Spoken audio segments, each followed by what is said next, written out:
Hello and welcome to the live stream edition of the Cyclone Insider podcast from the Des Moines Register. He's Randy Peterson. I'm Travis Hines, coming to you outside Jack Trice Stadium following Iowa State's 20-13 Cy-Hawk loss to Iowa. The Cyclones have now lost 8 of 10 to Iowa. Matt Campbell now 1-6 against Iowa, and not exactly inspiring performance over the course of 60 minutes from the Iowa State offense. The Iowa State defense, after the first couple drives of the game, was very good, but a bit of a mixed bag otherwise for Iowa State, other than the final score, which can only be viewed as a problem. Randy, with Iowa State again losing to Iowa, it certainly seems that Kirk Ferentz and Iowa have Matt Campbell and Iowa State's number, and I think a lot of that is probably Iowa State tries to do a lot of things similarly to Iowa, and Iowa just does those things better, more consistently. Yeah, exactly. And we heard Matt say after the game that this was his Iowa State's best Cy-Hawk game since he's been there, which this has been his seventh. And I guess I would agree that parts of this game were the best, maybe. Like the last quarter, quite possibly, when Iowa State gained 115 of its 290 yards for the game. When Iowa State went down and scored and became a touchdown behind, the final score became a touchdown behind, and then you knew Iowa State's defense was going to hold. So there, I saw glimmers of the future here, and that's exactly what I meant, of the future, because as Campbell pointed out, and as you and I and everybody else that covers this team has pointed out over the last couple of months, is that this is probably the youngest team that Campbell has had at Iowa State, or maybe the youngest team he's ever had.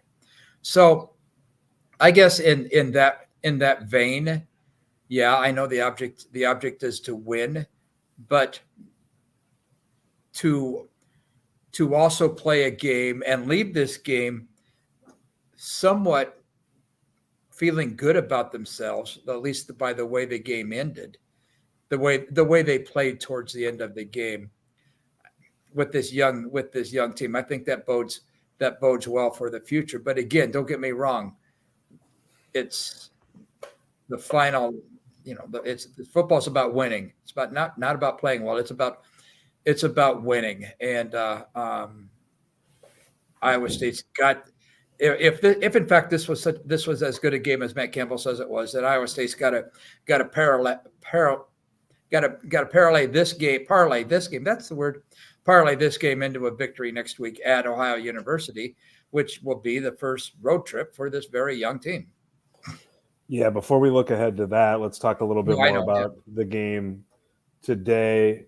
Offensively, other than really that last touchdown drive, was mostly a disaster, might be a little strong. It was a struggle for Iowa State. Rocco Becht throws a pick six that is just backbreaking in a game like this, where the mistakes are just compounded because both teams are doing their damnedest not to commit any mistakes. But here are the numbers for Iowa State. Rocco Becht, 23 of 44 for 203 yards, 1 touchdown, 1 interception. Cartavius Norton carries it 21 times for 59 yards, averages 2.8 yards a carry. Abusama, 8 for 24, averaging 3. Total, Iowa State carried the rock 31 times, averaging 2.8 yards per carry. Iowa State had a number of drops, had the pick six. Just a rough day for that offense. And Randy, I thought that offense looked a lot like last year's offense for a long time on Saturday. Now, there were glimmers, like they moved the ball on their first possession of the game pretty well, get the field goal blocked, move the ball okay on their last possession, get a field goal in the first half, move the ball well in that touchdown drive. But kind of like outside of those 3 drives, everything was a huge struggle for Iowa State. And when we saw last year, when they can't run the ball, things get to be pretty difficult for that offense. And if I'm going to just do some quick math here, 203 yards on 44 passing attempts, that's 4.6 yards per attempt. Like that ain't going to get it done. And like there's noise in that with all the drops today, but just the name of the game last week for Iowa State was offensive efficiency. That did not happen today for this team, and I think there is room for growth. I do think there's some things to be feeling good about if you're an Iowa State fan looking at that offense, but I don't know that I saw, the light about here's where the future of the offense is going to be in 2023 and everything's going to be all right. You're right. We did see some glimmer. But we didn't certainly see the bright light, like you said. In between those 3 drives, I think I did some quick math on 75 yards Iowa State had in those however many other drives they had, which obviously isn't good. Let's not forget that they're playing against one of the top defenses, a defense that will be one of the top in the country. And let's not forget. I'm going to go back to saying it again, that they're doing that with a very young team. I thought not sure this was a game where veterans came through like I thought they would. I don't know who messed up on the block pump, but that line is probably mostly veteran. There were many drops. Jalen Noel, I don't know how many drops. He had a couple drops. Back to back. Yeah, exactly, including back-to-back drops. I don't expect that out of him. I do not. I would say besides Jaden Higgins, I mean, I don't know who you'd say the most impressive receiver was, but I think you've got to throw a shout out to the freshman, Ben Bramer. And yes, I'm going to call him Ben. I thought he might not have had a ton of stats. I'm trying to find the stupid stats right now. He caught a couple passes, and I thought both of those were in key situations, as if I remember right. And neither ball was a perfect throw. He had to do some funky stuff to get the ball. But that like you said, the block field goal was a backbreaker. It was a killer. And let's not forget that's three blocked kicks for Iowa against Iowa State in the last 2 games. That ain't good. I mean, Campbell's explanation for the field goal was strange. It seemed I didn't get it. I didn't even write about it. There was some sort of disconnect between the officials, the long snapper, and the rest of the offensive line, as the way that Campbell explained it. It'll be interesting to go back and watch the replay. But there seemed to be the word Campbell used, I think 2 or maybe even 3 times, was goofy. So there was something atypical going on there beyond just a blown assignment. Something about what the laces of the ball or something, or I'm going to have to go back and look at it. What do you make of the fact that he played 5 tight ends in the first possession? I know he loves that position group. But. Higgins and Noel together had 23 targets. So Iowa State was throwing to the wide receivers, or at least 2 of them. Yeah. But beyond that, it never felt like Iowa State had a downfield threat. I'm trying to remember, and my memory is not going to serve me well, but the only time I can remember them really taking a shot downfield was Becht overthrowing one of the wide receivers in double coverage in the first half. I mean, it was a bad throw. I think it was right before the pick six. And that was kind of the knock on the offense again last year. And even going back to the Purdy years, that he didn't throw a great deep ball, that they just never tried to stretch the field. And, we'll have to go back and watch the game and, dive a little bit deeper into these numbers. But that certainly seemed to be the case on Saturday against Iowa. And when you don't have the ability to stretch the field, or at least have the threat of stretching the field, everything gets pretty tight. Everything gets difficult to run. And then, that's how you get 2.8 yards per carry. And there's just, Iowa State's not going to win a lot of games averaging 2.8 yards a carry. Dude, you talk about everything being tight. Iowa State's longest play was 16 yards. 16 yards, and that was the touchdown? That's a touchdown pass to Higgins. Yeah, good point. Yes. So at the very end of the game. Yeah, that's on 4th and 9, I believe. Yeah, that's Iowa State's last play of the game. It was the longest gain of the game, 16 yards. I mean, and I'm just looking at Iowa's. There was a 59-yard rush, a 35-yard pass. Yeah, 35-yard pass completion, a 23-yard pass completion. I think it's crazy. You can hold two thoughts in your mind at the same time too. Like Iowa State deserves credit for going down the field. I think it was an 80-yard drive, moving the ball, finally scoring. But at the same time, look at it and say Iowa is up 2 scores, and all they're they're perfectly happy to let Iowa State take 7 minutes off the clock. Obviously, they don't want to give up the touchdown at the end, but they're just trying to keep the ball in front of them and let Iowa State dink and dunk their way to zeros on the clock. So which they were going to do. I mean, yeah. So you do wonder how much of that is Iowa State figured something out on that drive versus Iowa was going to allow a lot more to go on at that point in the game than they otherwise would have because of the score and because of the clock. So it'll be interesting. And I don't know, I don't think Ohio's kicked off yet today, but, they lost to San Diego State in the opener. They beat LIU last week. So I don't know that we're going to learn a whole lot one way or the other about them next week. And then you got Oklahoma State coming. I mean, exactly. Tough spot here. Excuse me. Let me ask you this one. And fans are going to be talking about it. I know they are. The time management towards the end of the game, and it seems like with Campbell, I come away from a number of games. I may even say to you, does he know how much time's left? For example, does he know the score? Ohio's up 14-0 in the fourth quarter, by the way. Okay. They were playing like Florida Atlantic. Yeah, on the road. So yeah, but anyway, anybody from the Final Four team on that football team? I don't know. Good point. I bet probably not. No. But anyway, Campbell was questioned, and good for whoever asked it about the time management late in the game, and because it was annoying, and I know how fans are.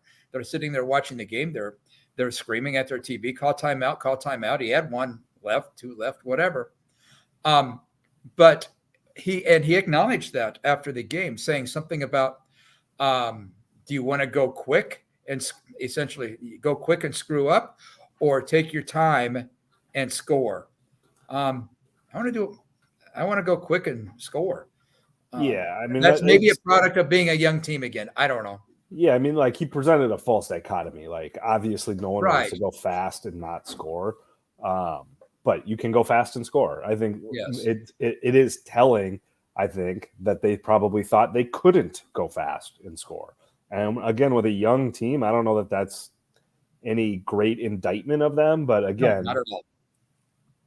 There's no way that the plan, or in an ideal situation where you write it up, you're down 2 scores with just under 10 minutes to play, and you take a 7-minute drive and have to burn a timeout. Like it's not the best way you could have done it. Now, my guess would be if you presented that to Campbell, he'd say it might not be the best way, but it was the only way, which that's going to be up for debate, right? Like, is that the only way they could have done it?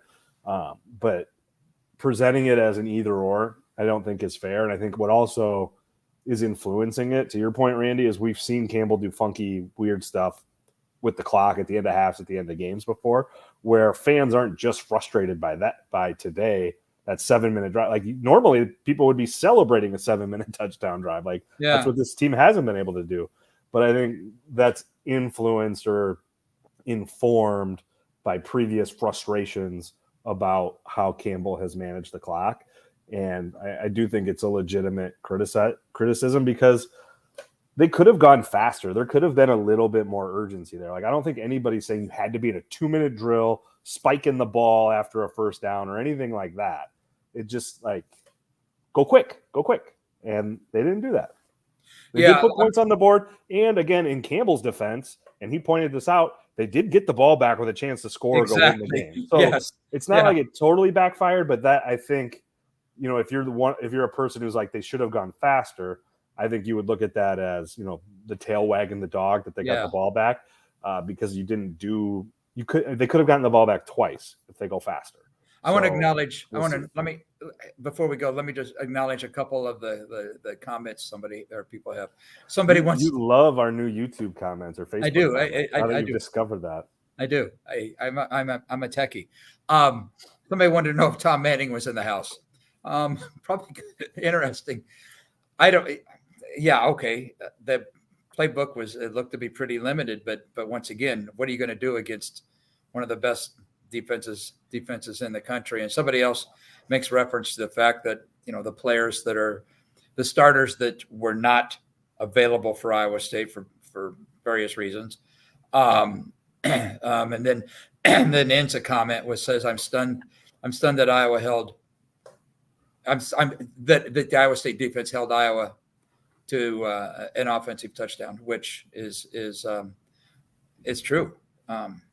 Iowa State's defense, and once again, do we take it for granted? I don't know, but it played very well again, and it's going to have to do that for this team to win. And Jeremiah Cooper had an interception, and just think if Iowa State's defense was so good that it could have scored a touchdown. But at any rate, I just want to acknowledge those viewers.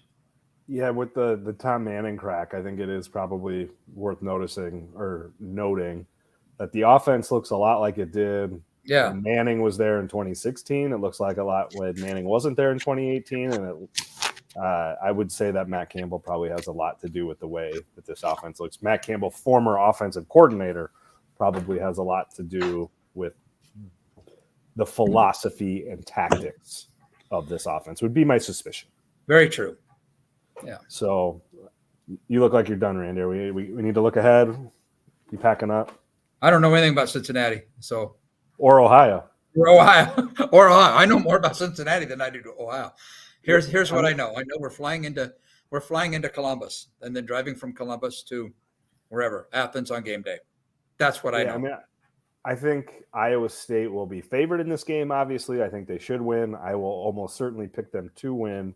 But it is very, I guess, like the sports writery trope is that this is easily diagnosed as a trap game. You're coming off an emotional rivalry game that is a letdown that you lose, and then you look ahead to Big 12 play starting the following week against Oklahoma State, and you're on the road against a team that, while maybe not great this year, did play for a conference championship game a year ago. So I think this is a trickier game than you probably like if you're Matt Campbell. I think you'd much rather have Ohio coming into Jack Trice Stadium where you feel like you probably have a little bit more margin for. Yeah, and you wrote that story during the summer about what in the world's Iowa State doing going to Ohio University. Money, and it's not money Iowa State's getting; it's money Iowa State's not giving away. So yeah, and I mean, I think the financials are what the financials are, but I'm sure and intellectually everyone at Iowa State knows that, but I'm sure when they're getting on that plane on Friday, everybody's going to be pretty annoyed that they're going to play in Athens, Georgia, especially if they come back with a loss. Yeah, that'll. I mean, and it's frankly, it's a must win. I mean, without question, it was always a must win if you're trying to get to 6 games. Whatever happened, you got to be 2-1. Whatever happened today, this was going to be a must win if you're trying to get to 6. I mean, yeah, exactly. But anyhow, I got nothing more. What about you? This has been the Cyclone Insider podcast and live stream from the Des Moines Register. Be sure to check out DesMoinesRegister.com for all of Randy and I's coverage, plus a number of our colleagues, both covering the game, both from Iowa State and Iowa's perspective. That's all we got. Thanks for listening. Be sure to check back in next week for all our coverage for the Ohio game. Thanks for listening. Catch you next time.